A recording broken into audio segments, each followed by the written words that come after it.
नमस्कार दोस्तों, छलांग क्लासेस में आप तमाम लोगों का स्वागत है। जैसा कि हम लोग पिछली क्लास में, इतिहास की क्लास में, हम लोगों ने यूरोपियों के आगमन से रिलेटेड कुछ चीज़ों को देखा था कि यूरोपीय लोगों को आखिर कौन सी मजबूरियां हुई कि वो उन्हें भारत आना पड़ा। तो इसी सिलसिले में हम लोगों ने देखा था कि किस क्रम में यूरोपीय लोग भारत आए। तो आज हम लोग जो है, जैसे जैसे यूरोपीय लोग भारत आए, जैसे सबसे पहले पुर्तगाल आया, उसके बाद डच आया, उसके बाद अंग्रेज आया, उसके बाद फ्रेंच आया, उसके बाद डेनिश आया। तो इन्हीं सब चीजों को हम लोग देखते, मतलब किस क्रम में वो लोग आए थे उसको हम लोग देखे थे। आज के क्लास में हम लोग जो है पुर्तगालियों को विस्तार से देखना शुरू करेंगे। पुर्तगाल और डच को आज के क्लास में देखेंगे और अगले क्लास में हम लोग अंग्रेज अंग्रेज और फ्रांसीसी को देखेंगे।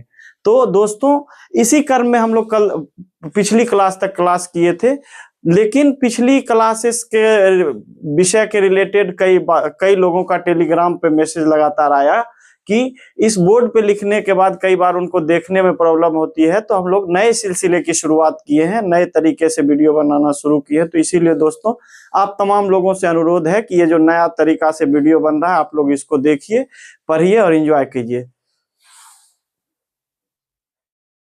हाँ तो दोस्तों चलिए शुरू करते हैं। तो हम लोगों ने पिछली क्लास में यूरोपियों के क्रमबद्ध आगमन को देखा कि कब यूरोपीय आए, कब उन्होंने अपनी कंपनी का स्थापना किया और भारत पे किस तरह से जो है मतलब किस क्रम में तमाम यूरोपीय भारत आए, इसके बारे में हम लोग चर्चा कर लिए। कौन से राजा के शासनकाल में जो है कौन सी कंपनियां बनी और कौन सी कंपनियां भारत आई, इन तमाम चीज़ों को देखते हुए हम लोग आगे बढ़ गए थे। और हम लोग बात किए थे कि अगली क्लास में हम लोग पुर्तगाल से रिलेटेड चीज़ों को और पुर्तगाल, डच और अंग्रेज से रिलेटेड जो है चीज़ों को विस्तार से पढ़ेंगे।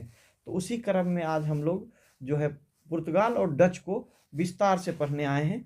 उससे पहले हम लोग थोड़ा सा एक चीज़ और ध्यान में दे लेते हैं जो पिछली कक्षा में छूट गई थी। तो जो है भारत पहुंचने का होड़ जो था, उसमें भारत पहुंचने के साथ साथ कई अन्य देशों का भी खोज हो गया। तो हम लोग देखते हैं कि 1442 में अमेरिका का खोज कोलंबस के द्वारा कर लिया जाता है। कोलंबस एक स्पेन के यात्री होते हैं और वो भारत पहुंचने के क्रम में ही अमेरिका पहुंच जाते हैं और अमेरिका के लोगों को रेड इंडियन को कह के बुलाते हैं। तो इसको हम लोग देखते हैं। उसके बाद देखते हैं 1458 में वास्को डी गामा भारत पहुंचे, जो कि पुर्तगाल के थे। उसके बाद हम लोग इसी क्रम में देखते हैं कि न्यूजीलैंड का भी खोज 1642 ईस्वी में तस्मान के द्वारा, जो कि हॉलैंड के हैं, इसके माध्यम से होता है। और ऑस्ट्रेलिया का खोज जो है जेम्स कैप्टन कुक के द्वारा, जो कि ब्रिटेन से हैं, इनके माध्यम से होता है। तो ये भी बीपीएससी से रिलेटेड सवाल के कारण ये पूछा, हम लोग लेके आए हैं कि बीपीएससी के एग्जामिनेशन में ये सवाल पूछ दिया गया था। एक तरफ से जो है कोलंबस, वास्को डी गामा, तस्मान और कैप्टन कुक दे दिया था, और दूसरी तरफ ऑस्ट्रेलिया, न्यूजीलैंड और अमेरिका और इन सभी को मिलाने के लिए दिया था। तो हम लोग याद कर लेंगे कि अमेरिका का खोज कोलंबस ने किया और कोलंबस स्पेन का था। भारत का खोज वास्को डी गामा ने किया, वास्को डी गामा पुर्तगाल से हैं। तस्मान ने न्यूजीलैंड का खोज किया और तस्मान हॉलैंड से हैं, तथा जेम्स कैप्टन कुक ने ऑस्ट्रेलिया की खोज की। तो इसके माध्यम से हम लोग इसको समझेंगे। इसको आप लोग नोट कर लीजिएगा। अगर आप लोग नोट नहीं कर रहे हैं तो आपको मेरे टेलीग्राम चैनल छलांग क्लासेस पे ये पीडीएफ मिल जाएगा, तो आप इसे यहाँ से लेके अपने नोट्स में ऐड कर लीजिएगा। आगे हम लोग बढ़ते हैं वास्को डी गामा की ओर। समुद्री मार्ग की खोज के जो है क्रम में हम लोग देखते हैं कि किस तरह जो है वास्को डी गामा 1458 में पहली बार भारत पहुंचता है। तो हम लोगों ने बात किया था 1498 में वास्को डी गामा 20 मई को जो है कप्पक डाबू जो है कालीकट केरल जो है पहुंचे। उनका मदद जो है गुजराती व्यापारी अब्दुल माजिद के माध्यम से किया गया और वो केरल कालीकट पहुंचे, जहां वहां के राजा जमोरीन ने उनका स्वागत किया। वो वहां से ढेर सारी वस्तुओं को खरीदे और पुर्तगाल ले जाकर बेचा और 60 गुना ज़्यादा मुनाफा कमाया। इन सब चीज़ों को हम लोग कल के क्लास में ही देख चुके थे। अगला हम लोग देखते हैं कि 29 अगस्त 1948 को वो लौट जाता है, तथा फिर दूसरी बार जो है 1502 में हालांकि 1500 में भी एक यात्री आते हैं जो हम लोग आगे देखेंगे। तो पहले हम लोग इसी क्रम में वास्को डी गामा को पढ़ लेंगे, उसके बाद हम लोग आगे बढ़ेंगे, दूसरे को पढ़ेंगे। तो इसीलिए एक चीज़ और ध्यान रखेंगे कि 1500 में जो है एक और लोग आए थे, और कौन आए थे मैं नीचे आपको दिखाऊंगा। सबसे पहले आप ये याद रख लीजिए कि 1458 में जो है वास्को डी गामा भारत आता है, 1458 20 मई को, तथा 29 अगस्त 1458 को वापस लौट जाता है। फिर दूसरी बार वो यात्रा 1502 में करता है। 1502 में जब वो भारत आता है तो जो है व्यापार संबंधी कार्यों को करके और भी कुछ मकसद होते हैं उसके, जैसे नए नए जगहों पर फैक्ट्रियों की स्थापना करने को लेके, से रिलेटेड चीज़ों को लेके वो आता है। और फिर वो 1502 में जब वो वापस जाता, वो 1502 के बाद जब वो वापस जाता है तो फिर वो तीसरी बार जो है 1524 में पुर्तगाली गवर्नर बन के भारत आता है, और 1524 में ही उसकी मृत्यु हो जाती है। कोचीन में ही उन्हें दफना दिया जाता है। तो अगर पूछा जाएगा कि वास्को डी गामा कुल कितनी बार भारत आया, तो हम लोग याद रखेंगे कि वास्को डी गामा जो है कुल 3 बार भारत आया, 1498 में, 1502 में और 1524 में। 1524 में जब वास्को डी गामा आता है तो पुर्तगाल का गवर्नर बन के आता है, और 1524 में ही उसकी मृत्यु भारत में ही हो जाती है और उसे कोचीन में ही दफना दिया जाता है। तो आगे हम लोग देखते हैं कि उसके बाद जो है 1502 से पहले मैं बताया था कि 1500 में भी एक नाविक आते हैं। तो 1500 में जो है पेड्रो अल्वारेज कैब्रेल के द्वारा, अब दोस्तों हम लोग देखते हैं कि पेड्रो अल्वारेज कैब्रेल जो है अपने साथ जो है 13 जहाज लेके आते हैं, और वो अपने साथ जो पिछली बार असफल हो गए थे, हम लोग देखे थे कि 1487 ईस्वी में, 1487 ईस्वी के आसपास जो है, 1487 ईस्वी में ही जो है आए हुए थे। तो वो अपने साथ बार्थोलोमियो डियाज को भी लेके आता है। तो बार्थोलोमियो डियाज भी जो पिछली बार असफल हो गया था, इस बार उसे भी भारत देखने का मौका पेड्रो अल्वारेज कैब्रेल के साथ मिल जाता है। तो हम लोग इसे भी याद रख लेंगे। 1503 में पुर्तगाली अपनी पहली फैक्ट्री जो है कोचीन में स्थापित कर देती हैं, और 1505 में अपनी दूसरी फैक्ट्री कन्नूर में स्थापित कर लेते हैं। एक बात हम लोग देख लेंगे ध्यान से कि जो है पेड्रो अल्वारेज कैब्रेल और वास्को डी गामा के बाद जो है कई जगहों पे पुर्तगाली अपना प्रभुत्व जमा लेता है समुद्री मार्गों पे। चूंकि हम लोग देखते हैं कि लाल सागर के आसपास के इलाके में वनों की कमी थी, और वनों की कमी के कारण ज़्यादा जहाज वो लोग नहीं बना पा रहे थे, और पुर्तगालियों के पास पर्याप्त मात्रा में लकड़ी होने और जहाज बनाने के कारण वो समुद्री मार्ग पे जल्द ही अपना आधिपत्य जमा लिया था। और वो भारत स्पष्ट उद्देश्य लेके आए कि अदन, होर्मुज और मलक्का को पर उन्हें विजय कर प्राप्त करना था, और मुस्लिम व्यापार को बिल्कुल तरीके से खत्म कर देना था। तो इन्हीं सब को देखते हुए वो जो है अपने जो है गवर्नर नियुक्त करना प्रारंभ किया, और हम लोग देखते हैं कि 1505 में जो है पुर्तगाल अपना पहला गवर्नर भारत भेजता है, फ्रांसिस्को डी अल्मीडा को बना के। फ्रांसिस्को डी अल्मीडा 1505 तक भारत में रहते हैं, भारत के प्रथम पुर्तगाली गवर्नर रहते हैं। वो फ्रांसिस्को डी अल्मीडा के द्वारा ही ब्लू वाटर पॉलिसी लाया जाता है।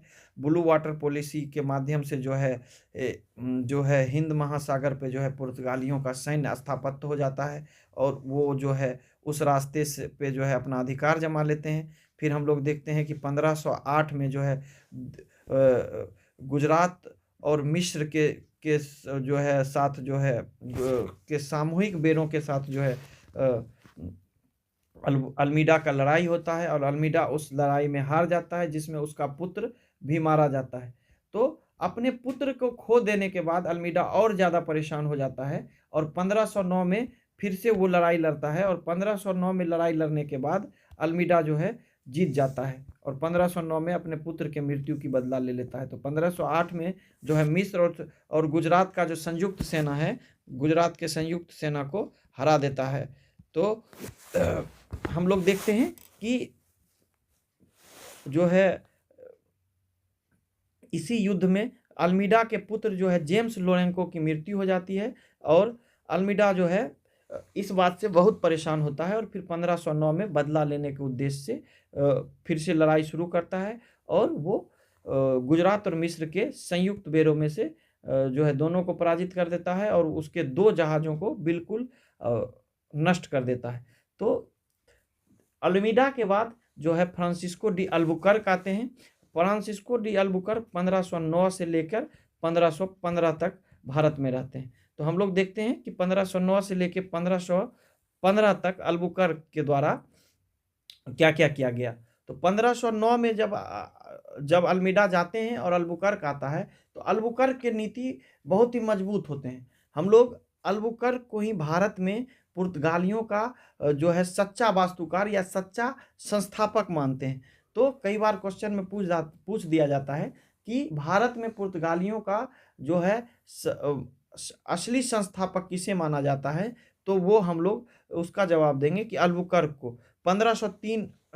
1503 में जो है जहाजी बेड़े का नायक बन के पहली बार अल्बुकर्क भारत आता है और कोचीन में पहली बार पुर्तगाली फैक्ट्री को स्थापित करता है और वहीं अपना मुख्यालय भी बना लेता है। तो ऐसा नहीं है कि अल्बुकर्क 1509 में पहली बार भारत आता है, इससे पहले भी वो भारत आता है और 1503 में भारत आता है और कोचीन में पहली फैक्ट्री स्थापित करता है तथा अपना मुख्यालय भी कोचीन को बना लेता है। 1510 में फिर देखते हैं बीजापुर के शासक यूसुफ आदिल शाह से गोवा जीत लेता है और गोवा जीत लेता है तो आप तमाम लोगों को पता होगा कि सबसे लास्ट में ही पुर्तगाली ही भारत से गोवा को छोड़ के जाते हैं, तो इसको भी हम लोग ध्यान में रखेंगे। उसके बाद हम लोग देखते हैं कि 1511 में मलक्का और 1515 में होर्मुज पर अधिकार कर लिया जाता है। इसी के साथ मलक्का और होर्मुज पर अधिकार के साथ ही लगभग संपूर्ण जो है हिंद महासागर के क्षेत्र में जो है पुर्तगालियों का अधिकार हो गया। अब पुर्तगाली आधिपत्य मजबूत हो गया। ये अल्बुकर्क के बारे में 2 बात आपको ध्यान रखना पड़ेगा कि पुर्तगाल के जो है शासक अल्फांसो डी अल्बुकर्क जो है भारतीय महिलाओं से विवाह की नीति को बहुत बढ़ावा दिए।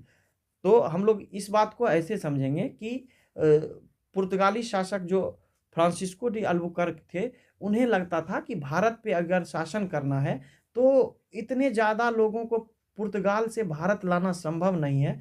तो ऐसी स्थिति में पुर्तगाली पुरुषों को भारतीय महिलाओं से विवाह करने के लिए प्रोत्साहित किया और यहाँ उनके बच्चे हो जाने से पुर्तगालियों की जनसंख्या बढ़ेगी और पुर्तगालियों की जनसंख्या बढ़ने से उनके लिए अच्छा होगा। तो इस कारण से अगर पूछा जाए कि विवाह की नीति, भारतीय महिलाओं से विवाह की नीति कौन सा पुर्तगाली गवर्नर लाया, तो अल्फांसो डी अल्बुकर्क लाया। अब कई बार एक चीज और हम लोग ध्यान से देखते हैं कि हम लोग देखते हैं कि सती प्रथा पर रोक भी अल्फांसो डी अल्बुकर्क लगाया। हालांकि पहली नज़र में हम लोग देखते हैं कि सती प्रथा पर रोक लगाया तो हम लोगों को कई बार लगता है कि कितनी अच्छी बात है, अल्फांसो डी अल्बुकर्क भारत में आके सुधार कार्य करता है। तो लेकिन हम लोग पाते हैं कि अल्फांसो डी अल्बुकर्क इसे लगता था कि अगर भारत में विधवा महिलाओं को ऐसे ही जला दिया जाएगा, ऐसे ही सती कर दिया जाएगा, तो ऐसी स्थिति में जो है पुर्तगाली पुरुष जो विवाह करना चाहते हैं उनसे कोई ऐसे महिला कैसे विवाह करेगी। तो वो चाहते थे कि ऐसी महिला जो विधवाएं हो गई हैं उनसे पुर्तगाली पुरुष शादी कर ले। तो इसीलिए इस मकसद से भी कहीं ना कहीं जो है अल्फांसो डी अल्बुकर्क जो है सती प्रथा पर रोक लगाते हैं और 1515 में उसकी मृत्यु हो जाती है और गोवा में ही उसे दफना दिया जाता है। अल्फांसो डी अल्बुकर्क के बाद आता है नीनो दा कुन्हा और नीनो दा कुन्हा 1529 से 1538 तक भारत का गवर्नर बना रहता है। सब नीनो दा कुन्हा के बारे में बहुत ज़्यादा कुछ इम्पोर्टेंट नहीं है। हम देखते हैं कि नीनो दा कुन्हा आते ही जो है 1530 में गोवा को अपना मुख्यालय बना लेता है। कोचीन से मुख्यालय को उठा के गोवा ले आता है। तो कोचीन से गोवा राजधानी को कौन लाया, तो नीनो दा कुन्हा। नीनो दा कुन्हा जो 1534 में बेसिन तथा 1535 में द्वीप पर अधिकार कर लेता है। उसने हुमायूं के फोरे का इलाज किया। ये मुगल लोग फोरा का इलाज बहुत कराते थे और इसके बदले में बड़े बड़े गिफ्ट देते थे। तो हम लोग देखते हैं कि 1717 में फारुखसियर भी अपना फोरा का इलाज कराता है और अंग्रेज को मुफ्त में बहुत बड़ा चीज़ दे देता है जो कई वर्षों तक मुगल शासकों को ये परेशान करता रहा। तो आगे हम लोग देखते हैं कि पुर्तगालियों के भारत आने के उद्देश्य क्या थे। भारत में ईसाई धर्म का प्रचार करना, धन प्राप्त करना और यूरोप में प्रतिष्ठा और सम्मान पाना। यूरोप में प्रतिष्ठा और सम्मान पाने से तात्पर्य ये है कि भारत से जो भी लोग उस समय व्यापार करते थे और फिर अपने देश में जाके चीज़ों को बेचते थे, इससे इतना मुनाफा होता था कि उस देश को अमीर होने में समय नहीं लगता था। तो कई बार प्रतिष्ठा पाने के लिए और धन पाने के लिए ये लोग भारत आते थे। तो आगे हम लोग देखते हैं कि भारत में अरबों और वेनिस व्यापारियों का प्रभाव समाप्त करने के लिए भी जो है पुर्तगाली भारत आए। तो पुर्तगालियों के पतन के भी कुछ कारण हैं। आप लोग कई बार देखते हैं कि पुर्तगाली भारत तो आए, पुर्तगाली भारत आए और भारत में व्यापार किया, लेकिन कई अगर हम लोग ध्यान से देखें तो हमें समझ में आता है, और कई जो है इतिहासकार कहते भी हैं, एक इतिहासकार कहते हैं कि पुर्तगाली जो है भारत व्यापार के लिए तो आए, लेकिन जब वो भारत व्यापार करने आए तो उनके एक हाथ में तलवार था और दूसरे हाथ में क्रॉस था। क्रॉस और तलवार से आप ध्यान से समझें तो क्रॉस जो है ईसाई धर्म का धार्मिक चिन्ह है और तलवार युद्ध करने का एक हथियार है। तो आप लोग देखते हैं कि इससे ये पता चलता है कि यूरोपीय भारत व्यापार करने आए, लेकिन व्यापार के अलावा उनका दो मकसद और था कि संपूर्ण जो है उस समुद्री मार्ग पे अपना आधिपत्य जमा लेना, और दूसरे तरफ जो है क्रॉस के चिन्ह से आप ये समझ सकते हैं कि उसका मकसद धर्म का प्रचार था। और इन्हीं दो कारणों से कई कई बार भारतीय लोग भी पुर्तगालियों से परेशान हुए। मुगल बादशाह को भी पुर्तगालियों से परेशान होना पड़ा, क्योंकि वो देख रहे थे कि किस तरह जो है वो भारत में आए, भारतीय लोगों से व्यापार की अनुमति मांगी और अब भारतीय लोगों को ही परेशान कर रहे हैं। तो इसमें हम लोग देख सकते हैं कि दोषपूर्ण राजनीतिक नीति थी उनकी, व्यापारिक लूटपाट करते थे, विवाह की नीति से भी कई बार लोग परेशान थे कि भारतीय महिलाओं से वो लोग विवाह करते थे। उस समय का समाज थोड़ा संकुचित समाज था, भारतीय लोग नहीं चाहते थे कि बाहरी लोग से भारतीय स्त्रियां विवाह करें। ऐसे स्थिति में भी भारतीय लोग नाराज थे। और तीसरा कारण हम लोग देख सकते हैं कि ब्राज़ील का खोज हो जाने के कारण जो है पुर्तगाल पश्चिम की ओर देखने लगे और भारत की ओर अपना नज़र थोड़ा कमज़ोर कर लिया। और भारत की ओर से जैसे ही नज़र कमज़ोर किया, इतने में ही जो है अन्य दो शक्तियां जैसे डच और अंग्रेज भारत आ गए और उनसे प्रतिस्पर्धा करने में जो है पुर्तगाली कमज़ोर पड़ गए। आगे हम लोग पुर्तगालियों के प्रभाव के बारे में देखेंगे। तो भारत में ईसाई धर्म का प्रचार करना, उन्होंने प्रभाव छोड़ा। जो है प्रवेश मार्ग, समुद्री मार्ग की खोज की, तंबाकू, आलू, मूंगफली, मक्का, काजू, संतरा आदि खेती जो है भारत में प्रारंभ होने का जो है श्रेय पुर्तगालियों को ही जाता है। तो पुर्तगाली भारत में तंबाकू, मूंगफली, आलू, मक्का, काजू, लीची, संतरा आदि लेके आए।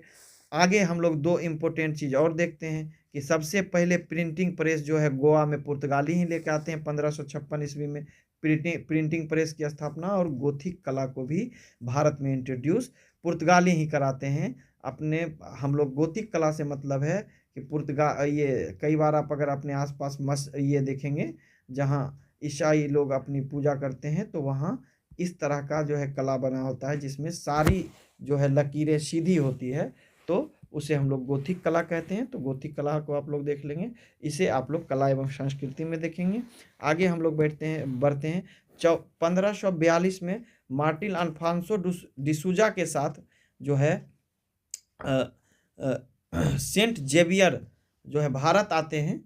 मार्टिन अल्फांसो डिसूजा के साथ जो है सेंट जेवियर आते हैं और कुछ ही वर्षों में वो इस तरह से अपने धर्म का प्रचार करते हैं कि गोवा का 2/3 यानी 2/3 आबादी जो है ईसाई धर्म में अपने आप को परिवर्तित कर लेता है। तो इसे भी हम लोग ध्यान रखेंगे। 1662 में पुर्तगाली, अच्छा एक चीज़ और इम्पोर्टेंट है, 1662 में जो है पुर्तगाली राजकुमारी कैथरीन का विवाह जो है ब्रिटिश के राजकुमार चार्ल्स द्वितीय से हो जाता है 1662 में। तो 1662 में जो है पुर्तगाली राजकुमारी जो है कैथरीन का विवाह चार्ल्स द्वितीय से हो जाता है, जो कि ब्रिटेन के राजकुमार होते हैं।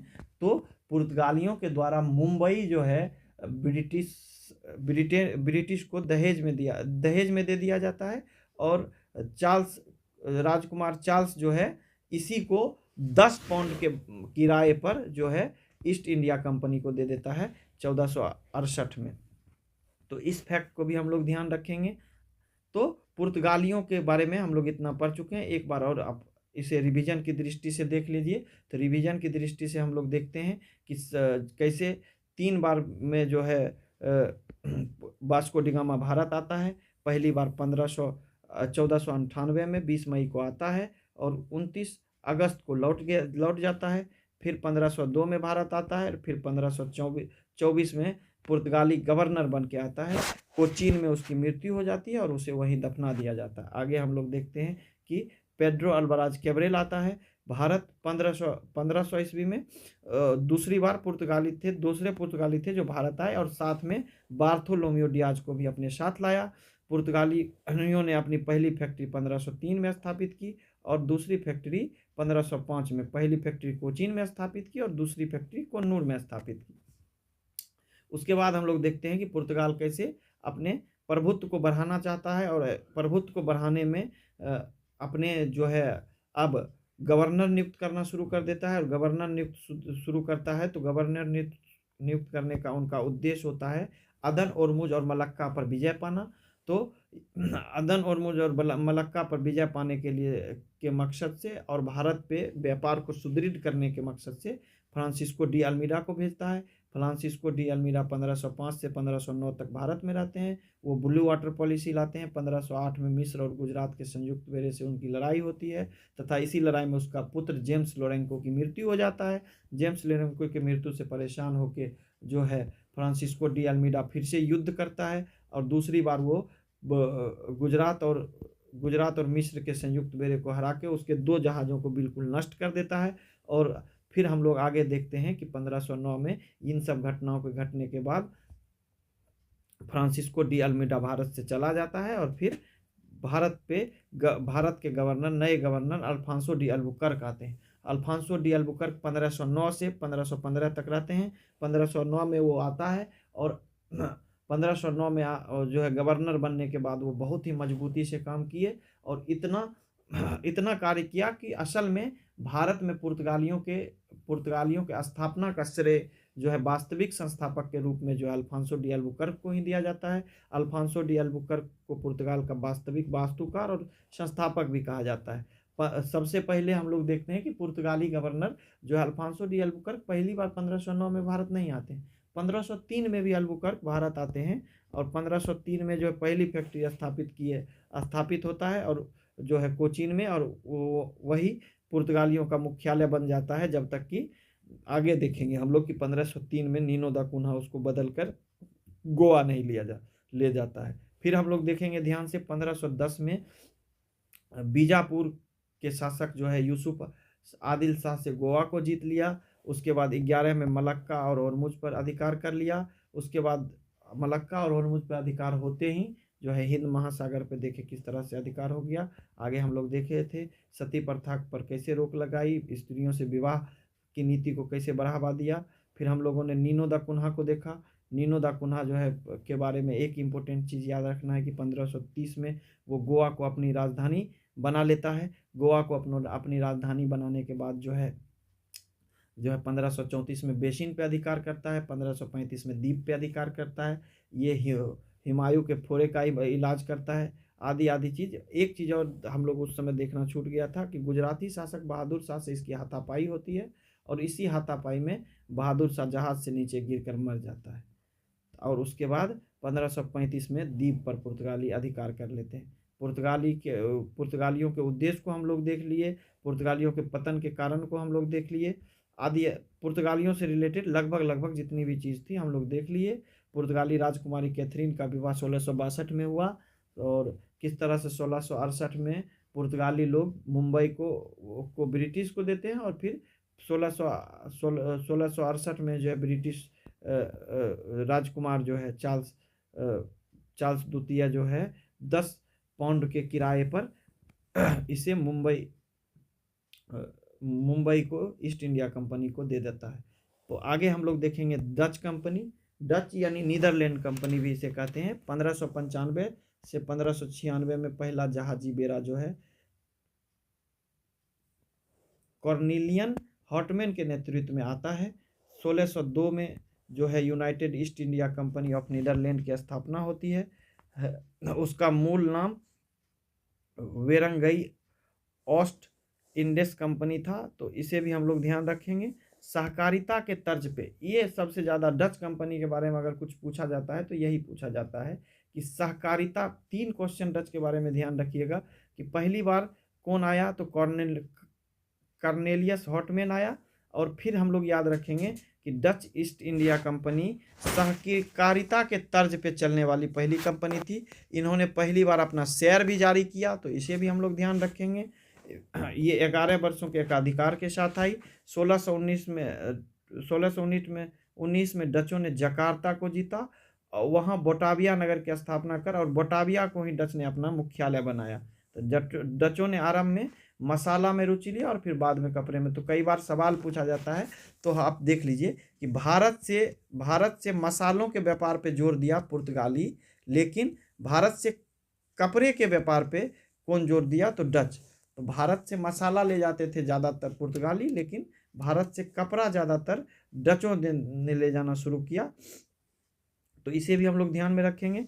पुर्तगाली फैक्ट्री मसूलीपट्टनम में पहली फैक्ट्री 1605 में स्थापित हुआ, ये हम लोग पिछली क्लास में ही देख लिए। कालीकट में 1610 में, फिर सूरत में 1616 में, उसके बाद चिंसुरा में, उसके बाद कोचीन में 1663 में। पुलीकट के जगह नेकपट्टम को अपना मुख्यालय बनाया पुर्तगालियों ने। तो आगे हम लोग देखते हैं 1630 में बंगाल में अपनी पहली फैक्ट्री पिपली में जो है स्थापित किया पुर्तगालियों ने। इसके बाद हम लोग देखते हैं डचों ने पुलीकट में अपने स्वर्ण निर्मित पेगोडा सिक्का चलाने का प्रचलन किया। तो स्वर्ण निर्मित पेगोडा सिक्का जो है किसने चलाया, तो डचों ने। और कहाँ चलाया, तो हम लोग देखेंगे पुलीकट में। तो इसे भी हम लोग याद रखेंगे। और अंतिम बात यह है कि बेदरा के युद्ध के बाद 1759 में बेदरा का युद्ध होता है अंग्रेज और डचों के बीच। और बेदरा के युद्ध में अंग्रेजों के द्वारा इतना मजबूत रूप से इसे पराजित कर दिया जाता है डचों को, कि 1759 के बाद डच जो है अपने घर वापस लौट जाते हैं। भारत से उनका व्यापार लगभग खत्म हो जाता है। तो आज हमने जो है संपूर्ण रूप से देख लिया पुर्तगाल और डच को। अगली क्लास में हम लोग देखेंगे अंग्रेज और फ्रांस को। तो अंग्रेज और फ्रांस को देखने के लिए अगले क्लास तक आप हम लोगों से जुड़े रहिए। और ये दोनों पीडीएफ ये पूरा आपको अगर चाहिए तो इसके लिए आप हमारे टेलीग्राम चैनल से जुड़ जाइए। टेलीग्राम चैनल पे आपको ये पीडीएफ मिल जाएगा। पहले हम लोग सीधे बोर्ड पे पढ़ते थे, लेकिन कुछ कन्फ्यूजन के कारण और ठीक से नहीं दिखने के कारण हम लोग यहाँ आए हैं। तो यहाँ पूरा इसका लाभ लीजिए, और हम लोग अगले क्लास में अंग्रेज और फ्रांस को पढ़ते हुए मिलेंगे। आप लोगों को ये पीडीएफ अगर चाहिए, आप अगर नहीं लिखना चाहते हैं देख के, तो इस पीडीएफ के लिए टेलीग्राम से आप संपर्क करें, आपको ये पीडीएफ दे दिया जाएगा। बहुत बहुत धन्यवाद, मिलते हैं अगली क्लास में।